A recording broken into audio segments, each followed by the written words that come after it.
So what we're gonna have today for lunch following your delicious Mexican appetizer is my chili jam chicken, which is one of the favorite recipes in the book. It is a super fast, literally 3-ingredient chicken preparation, no marinade, no nothing. So this is a get your dinner on the table fast meal. You're gonna have my caramelized sweet potatoes and onions, and I'm also gonna show you how to make my fast 4-ingredient kale salad with the special massage technique that everyone loves, because it's kind of my healthy girl's take on a little bit of Southern comfort food. So we'll see how you guys like it. I'm gonna get that started first because the chicken takes a little bit longer because we're gonna use a bone-in chicken thigh, which Michael Simon will tell you has tons of flavor. It's the one, go and be moment right here. Has tons of flavor, and the nice thing about using the bone-in chicken thigh is that you really can't mess it up because the bone helps to infuse tons of moisture throughout the cooking process. Okay, so what I just did there was put just enough coconut oil to coat the bottom of the pan. And I love to cook my chicken with coconut oil. I'll tell you why. You can get to a really high sizzling fry heat with this and never risk actually breaking it down or getting it to the smoke point, or not never risk, but you'd have to get it much hotter than you would if you were using, say, a coconut or a canola oil, canola oil or a olive oil, because it has such a high smoke point. So it's one of those things that I really rely on in my kitchen, and you can get it so that it really doesn't add much flavor to your food at all. It just is a great cooking oil, and I use it for baking. I use it all the time. So here's the deal. Bone in, skin on actually, but I use skinless a lot of the time because there's still already so much flavor, you don't even miss the skin. Chicken thighs, what I do is I like to pat them dry with a bit of paper towel because it helps them adhere a little bit better to the seasoning. It also helps them crisp up. And I found, I've been experimenting recently with non-fry fried chicken, and I find if you beat 2 egg whites with about 6 tablespoons of cornstarch, you make this great like velvetizer. It's something very common in Asian cooking, and it gives your chicken this nice crispness without needing a whole ton of breading. All right, so just patting those. And salt and pepper. Do we have any salt and pepper? Anyone carrying any in their bags? So we got our pan nice and hot. I'm just gonna get these a little bit of pepper on them and a bit of salt. Everyone who watches our show asks me, especially my grandmother, I don't know why, this is like a really big thing for her. Why do you use all that salt? It's really not that much salt, especially if you think about the fact that you're making this from scratch, so you're controlling the sodium throughout, which really makes it a lot easier on your system overall. And I like to use a sea salt, like this one. Tons of minerals. It's really essential for pretty much every function in your body. So as long as you're making sure your sodium is from a really high quality source, unless you have hypertension, you don't need to worry about it so much. Okay, done. That is literally all we're gonna do to this chicken for the next 10 minutes. It's gonna sit here.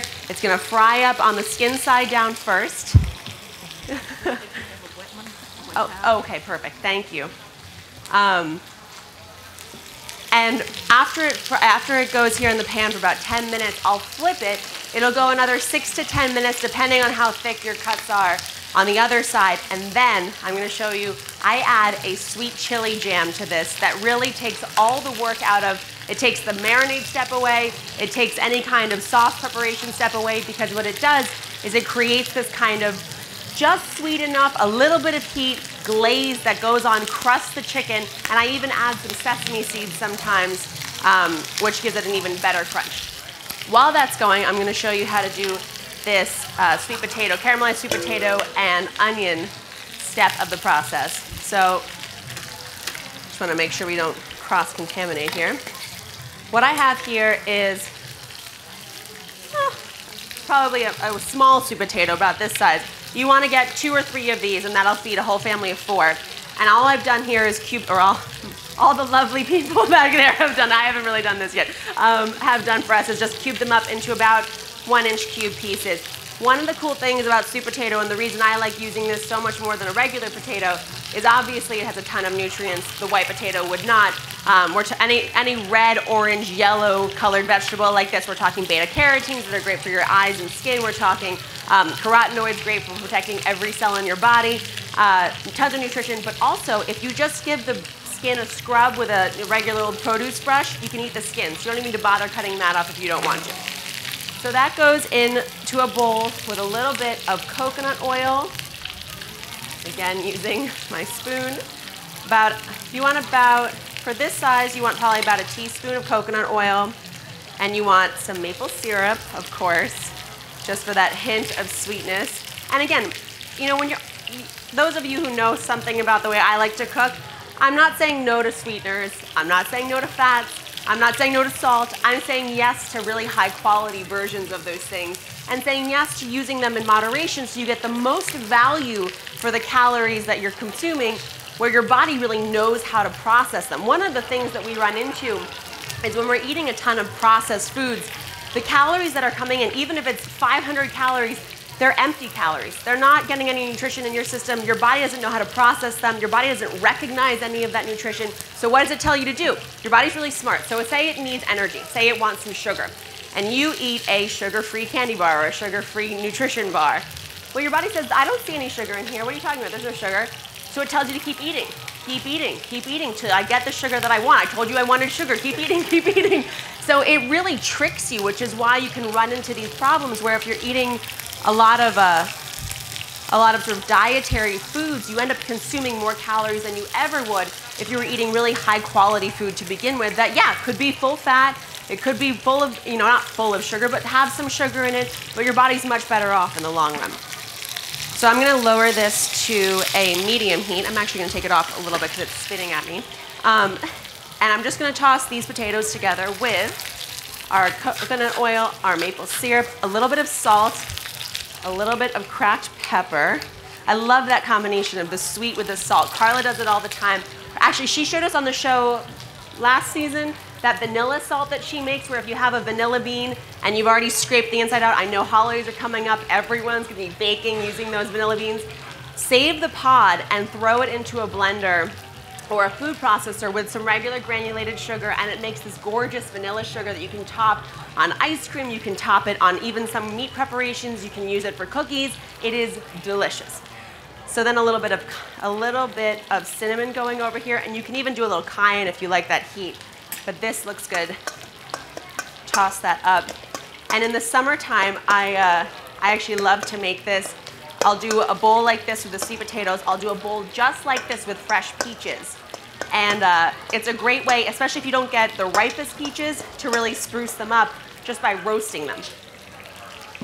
So I throw this on, and you'll see I'm gonna add the onions after these have roasted about, I'll probably need less for these, but anywhere from 10 to 15 minutes. So throw those in the oven. I've got my oven going at 450.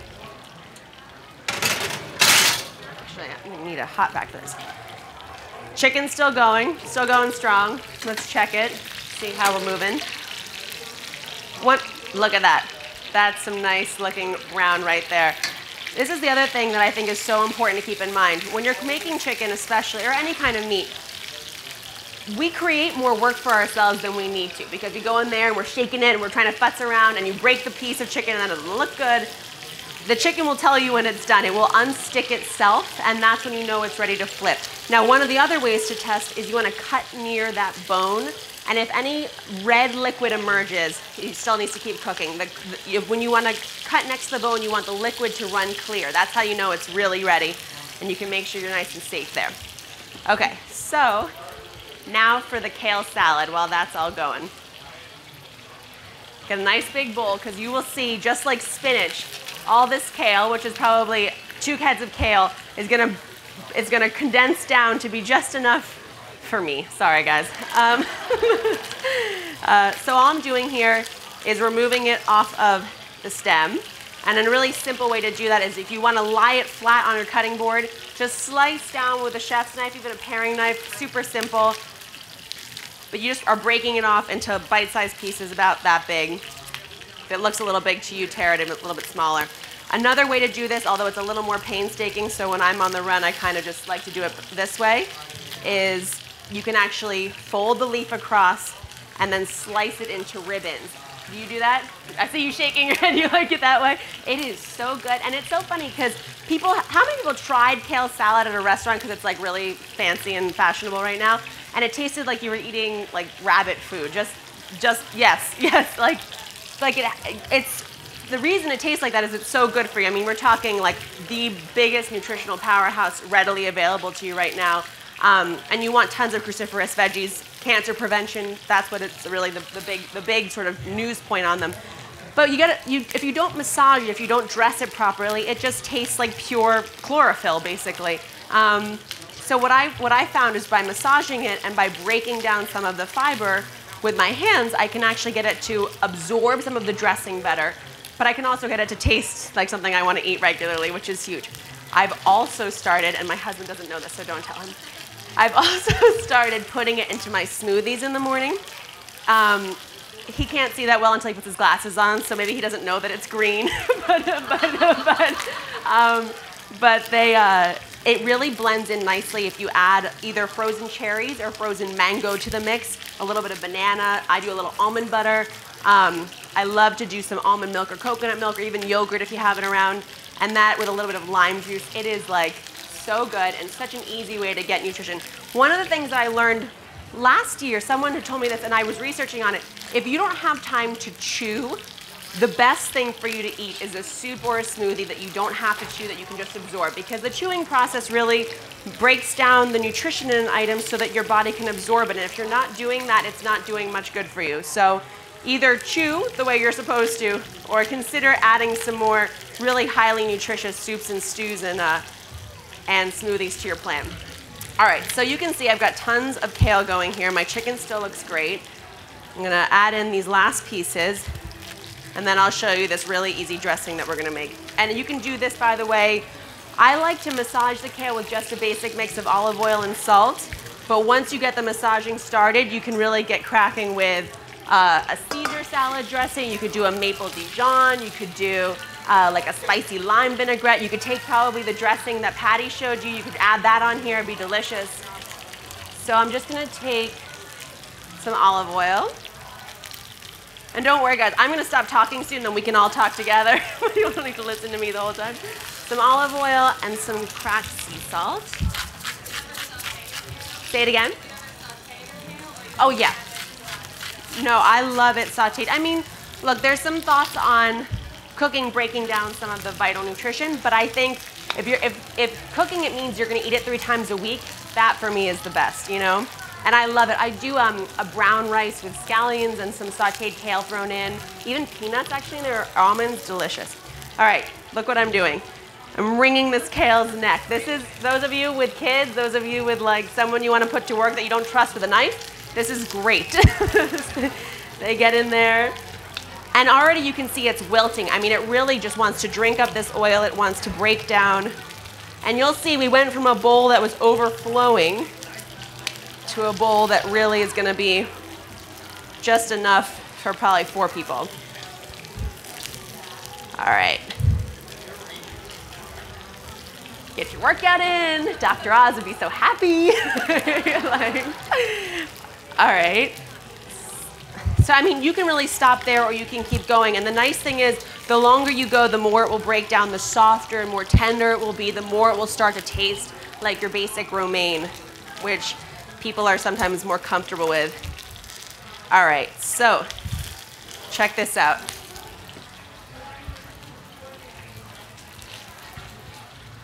Look at how much that broke down already.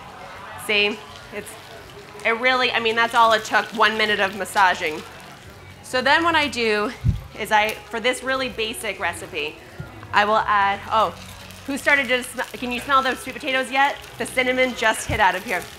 What I like to do is add a squeeze of fresh orange juice,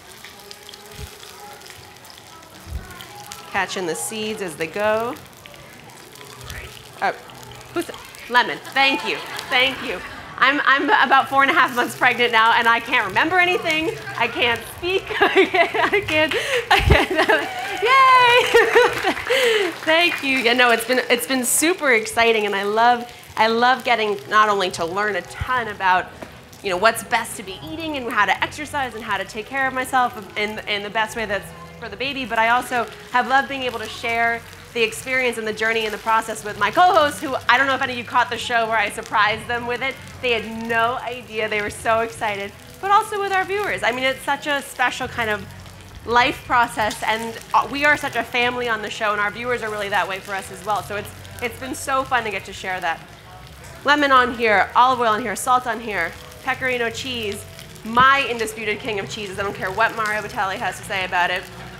And then some chopped red bell peppers. If you don't have bell peppers, or if you want something even a little bit sweeter, go ahead and get dried cranberries, currants, cherries, anything like that. Delicious on a salad like this, especially with this cheese. And then I even love to add some pine nuts. Those are one of my favorite additions to a salad like this. And that is done. That is literally how easy this salad is. You can add a little cracked pepper if you want. You guys are gonna get to try this coming up in just a second. Let's check on our sweet potatoes, how they're going here. All right, so you can see they're already starting to glaze in that maple syrup, honey, and coconut oil sauce. They need a little bit more time. And meanwhile, I'm gonna check back in on these chicken thighs and see how we're doing here. If you find you have too much oil, you can always just go ahead and spoon it out. You need only just a little bit to coat the bottom of the pan, but with a nonstick you need even less because it's really taking care of itself. The other thing to remember is that when you're throwing out your oil, and you probably already know this, but my friends, whenever I tell them this, are kind of astounded. You never want to throw oil down the sink because as soon as it gets cold, it clogs your drain. You're going to have the plumber in there in 5 heartbeats. You want to always, ideally, pour it into a bowl, let it freeze, and then scoop it out into your trash. Or use it if you're making bacon or something like that with a grease that you want to keep around, easy to have on hand in the fridge. But I really get rid of it pretty fast. And make sure you keep your oils in the fridge, at any oil at all times, because you don't want to risk them going rancid. All right, these look like you need a couple more minutes, but I'll show you what I'm going to do with the onions. So I just took a whole onion here and cut it up into wedges. I'm going to toss those in with the sweet potatoes to give them a little bit of an onion flavor, but also to let these roast.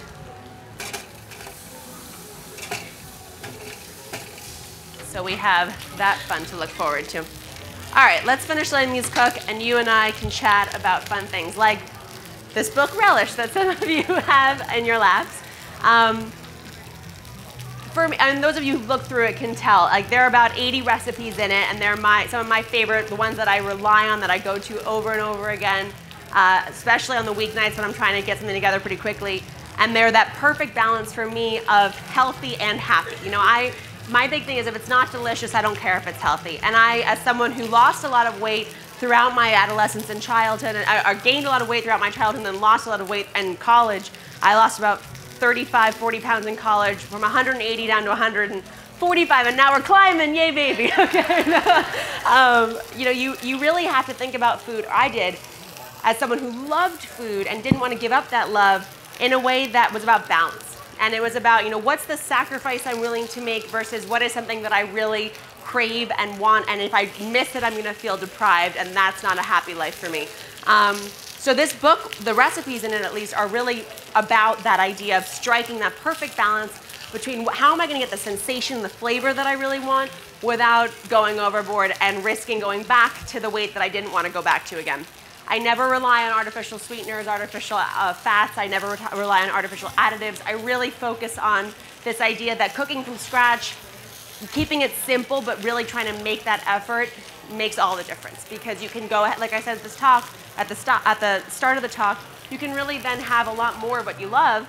If you're making it, chances are I'm not going to make an Oreo from scratch every time I want an Oreo. If I have to wait until I'm ready to go home and make it for myself, it makes that much more sense. And the rest of the book is really this sort of lifestyle that I look to create. I was sitting around with some girlfriends talking about this idea of what we started calling a placeholder life. And it's this thought that, you know, you only have so much time on this earth, and you only have so much time to sort of figure it out. And I kind of felt like if we didn't start doing sort of smart, meaningful, small changes now, we'd never get to the point we all thought we wanted to be at down the road. And there's no guarantee you'll get there anyway, but the idea is, you need to really be in control of your destiny as much as possible by making smart choices now. And I had that thought about my food, and that was really where it started, and that's why the focus of the book is on food.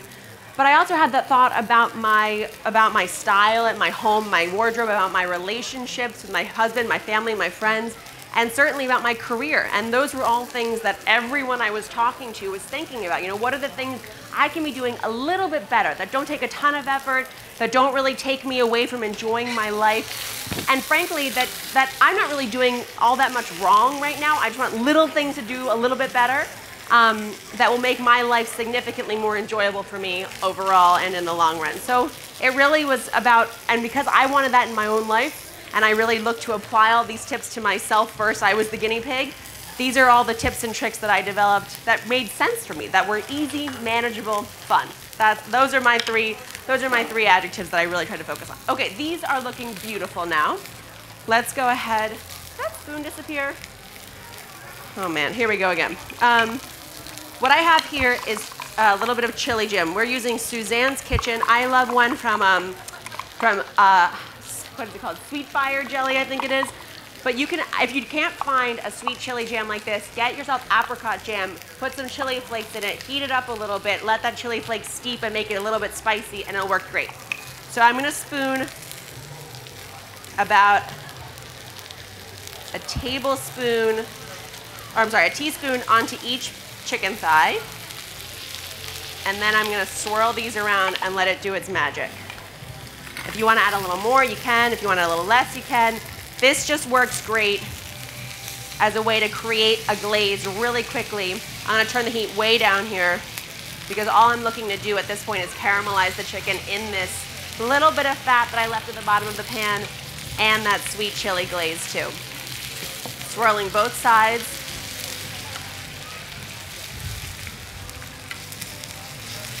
Let that cook for about a minute or two. And dinner's ready. Are you guys, you guys anything to eat yet? Okay, you're getting the kale salad now. You'll get the chicken and the sweet potato coming up.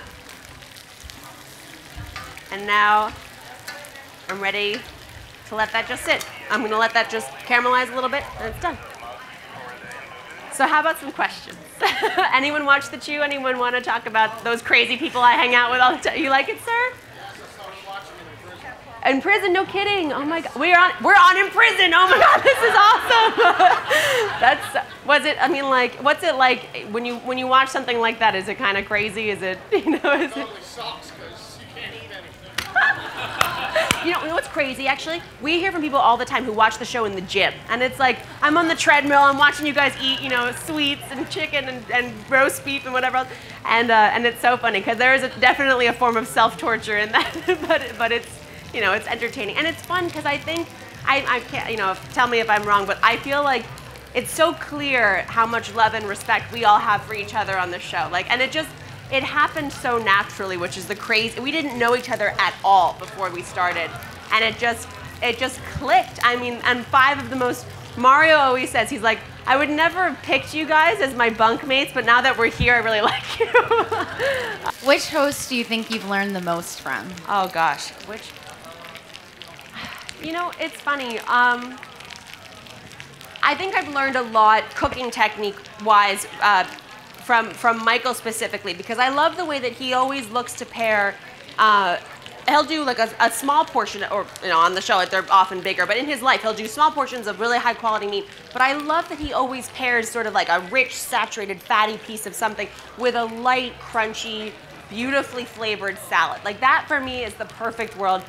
But it's funny, when you said that, my first thought was Carla, because so much of dealing with the change of your life that happens when you're on a show like ours is, or just honestly going from, I started the show at 24, I'm 27 now, so a lot of things change in your mind and in your life at those stages. And Carla has been such a mentor and a woman's life guide for me that I never even anticipated needing, and that has been. I mean, she and I just are like two peas in a pod, which has been incredible, and I'm very, very grateful to have had that experience. But we learn from each other all the time. I mean, I never knew, and men, you may not know, maybe you do actually really care about this. Your bra is supposed to be it's supposed to hit between your elbow and your shoulder, and mine was not at that point, so he fixed me. Oh no, I forgot something on the kale salad. I'm The coming. most important ingredient, the hemp seeds. Tons of omega-3 and omega-6 fatty acids, omega-9 too, really useful, especially if you're a vegetarian and don't eat fish. A great place to put them on is the salad, and they're like a rich, nutty kind of flavor that just is delicious. And you have that on your salad that you're eating. Congratulations on the baby. Thank you. And we'd like to know if you're going to be coming back after having the baby. Yeah, definitely, absolutely. I mean, I have every plan to, but I think I'll probably be off like a month, and then a month and a half, and then I'll start coming back again. What's been one of your favorite assignments that you've done on the Chew? Far and away my dirtiest jobs that I was doing for a while. I loved those, and we're gonna start doing them again this year. But the one that I did in the diner was hysterical, because like I grew up in New Jersey. We went to diners every weekend, and being in the back with like the Greek drill sergeant, like, you know, telling me all the things I was doing wrong was hysterical. And definitely the meal that I ate that I prepared on the line was one of the most satisfying for me to experience. My question is, okay, you guys didn't know each other when you came together as a group, so how did it actually happen? Who chose you, or did you have to get together like a study group? Or? No. So do you guys know that big Australian booming voice that opens our show? That's our Australian executive producer, Gordon Elliott, and yes, and he's a fantastic guy and a celebrity in his own right, and he's been on TV for years and years. And so it's cool. He comes to TV from the mindset of both talent and producer. He totally gets how to make us give our best performance, but also how to make the best show possible. And this was his brainchild with him and a guy over at ABC called Randy Barone. This was his like love, the idea that there could be a party in the kitchen. And so they started casting this show. It's funny, I was invited to participate with like 300 different chef personalities the day after my wedding in 2010. There was a 4-day trial period, and I was home for 4 days because my husband had just started a new job, and he couldn't take off a long time for our honeymoon, so we were gonna go away the weekend after our wedding just for 3 days. And on the way to the airport to our honeymoon, I get the phone call from Gordon, and he says, "Daphne, darling, come back in for we're coming back." I can't do it. Sorry. We're coming. We would love you to come in and read for the pilot. So I come in, and we did a 1 year, 4 different versions of cast members trial term where we made 4 different pilots. Every time they would call me and say, "Everybody you worked with is gone, but like you're gonna come back for the next round," which was crazy, and I definitely lost 10 years of my life with the stress of that process. And literally a month before we announced the show, so sometime in April of 2011 this would be, they said, "Okay, we have the perfect cast.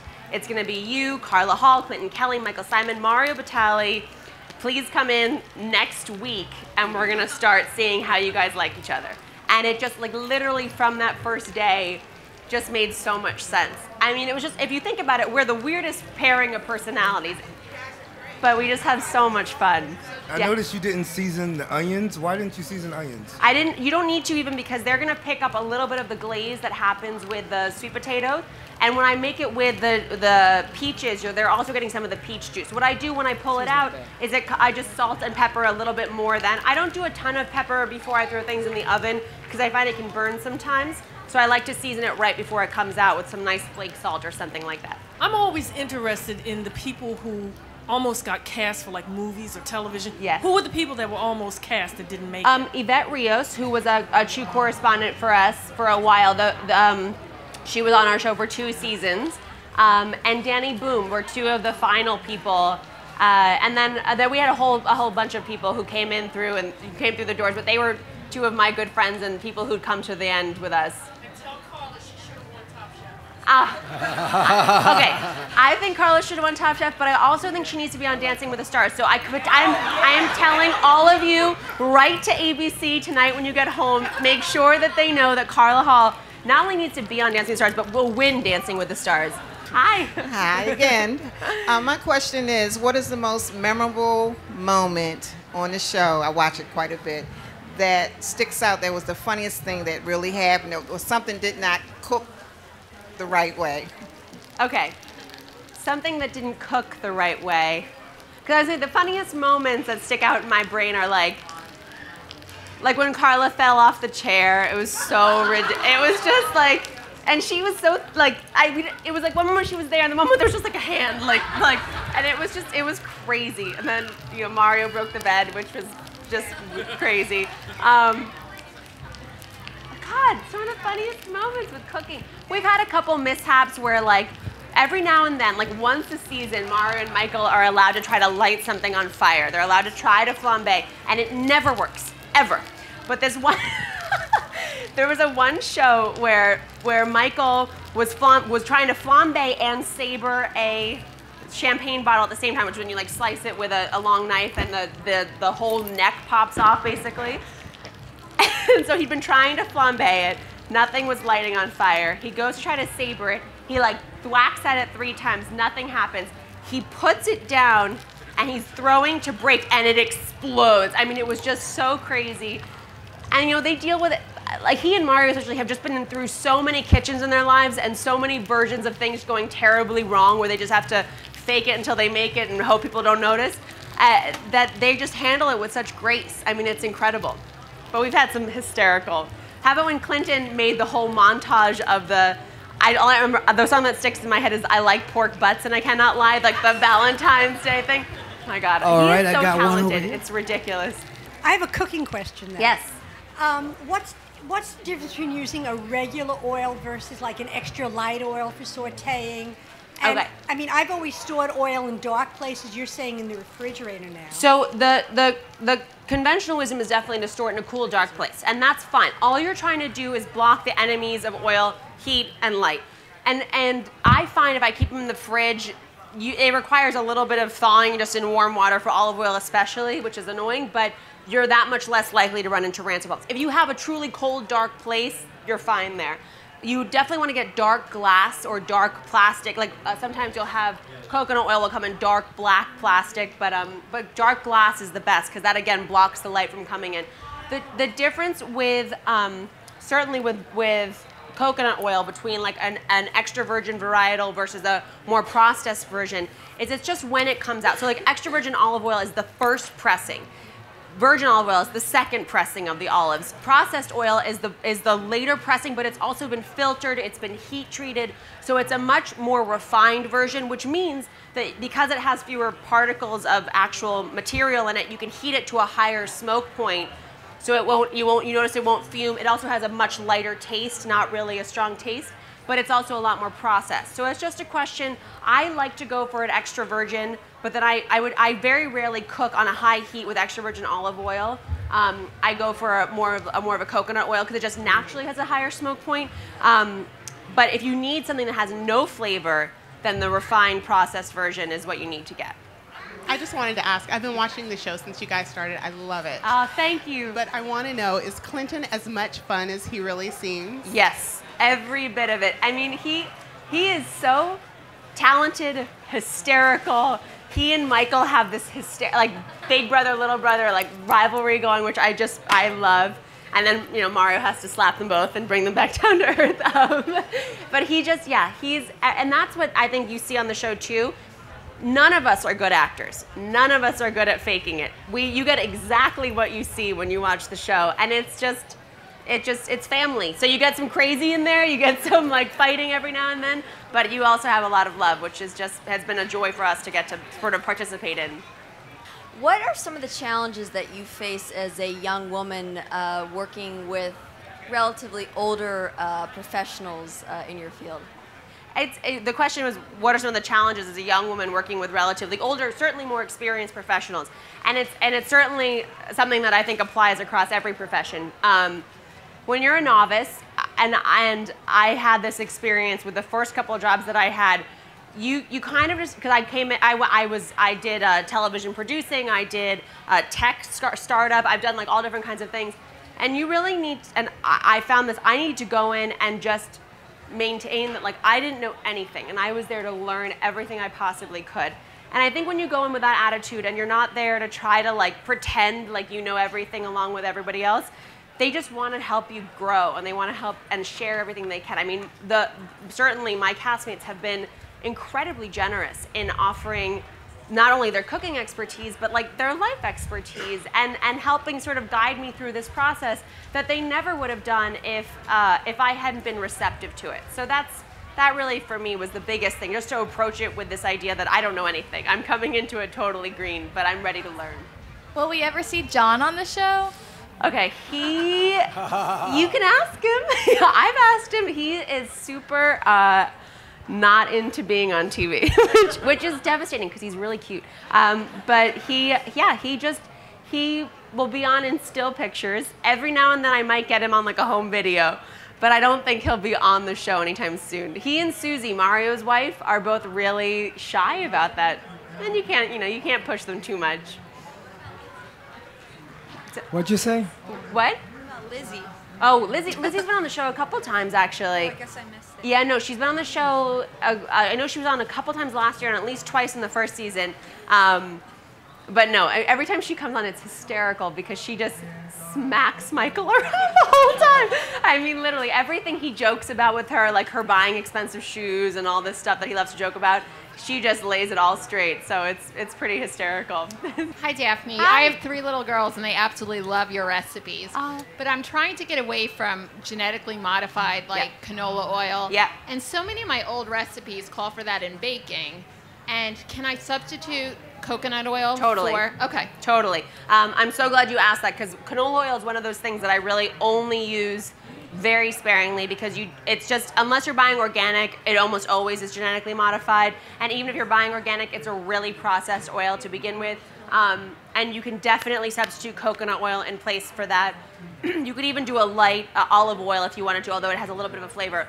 You can substitute coconut oil for butter too at a 3/4 ratio. So like if it's 1 cup of butter, you do 3/4 cups of coconut oil. Totally. Right.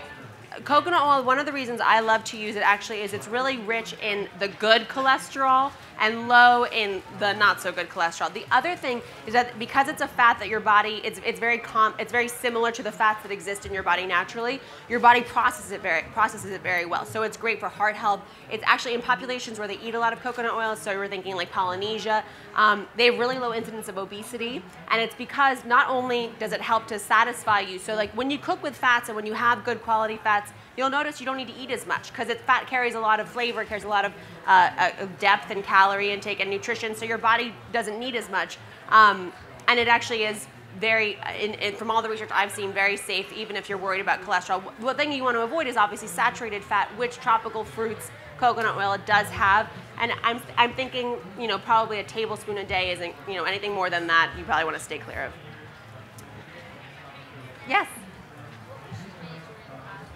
But my question was what was my major in college? I was a Near Eastern Studies major with a specialty in art that has nothing to do with anything that I do now.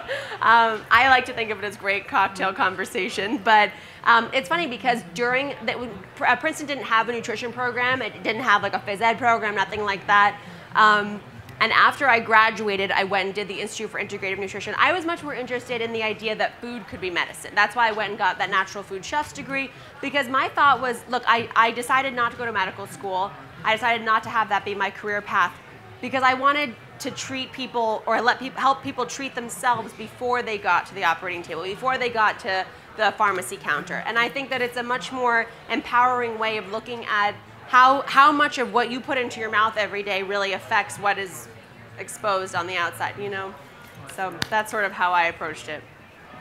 Yeah, what does your father think of your career choice? Has he ever been on the show? My dad is it's so sweet. He's like my official unpaid PR spokesperson. He's thrilled for me because he knows how happy this like serendipitous stroke of luck has made me. And I think that all parents know, like your kids take missteps along the way and they take these kind of weird circuitous paths. And going back to your question, that was actually something that a lot of my co-hosts talked about. Like Clinton was a singing waiter. He worked in magazines. He did a million things before he landed in his calling, which was first What Not to Wear and now our show. And it's fun because a lot of the reason I wanted to write Relish was I worried a lot. I worried all the time that I wasn't making the right choices, that I wasn't going to end up where I wanted to be, that I wasn't going to be happy. And one of the pieces of advice that my dad gave me first was, if you're not standing on the field, you can't catch the ball. So as long as you're moving, as long as you're hanging out somewhere in the crowd of things that you want to do, you'll be open to the opportunities that happen. And I just think that for me was like such a mind opener of I don't need to worry that every choice is going to be perfect, as long as it's forward motion, as long as it's motion, it's forward motion. And yes, exactly. And you learn as much from the struggle as you do from the success. So that's sort of his life advice. Oh, yes, it's called the Natural Gourmet Institute. It's in New York City, and it's this incredible, it's a year-long program. It's an incredible introduction to like natural foods cooking with alternative proteins, alternative flours, alternative sweeteners. And that for me was so cool because I wanted to see like how to make the really healthy cooking that I grew up with kind of gourmet and something that could compete in a way with the natural stuff you'd be eating at restaurants and everything. It was I loved it. I loved it. Well, let's Thank give you a big guys. Baltimore round of applause for you. Daphne Oz. Thank you so much. Daphne Oz.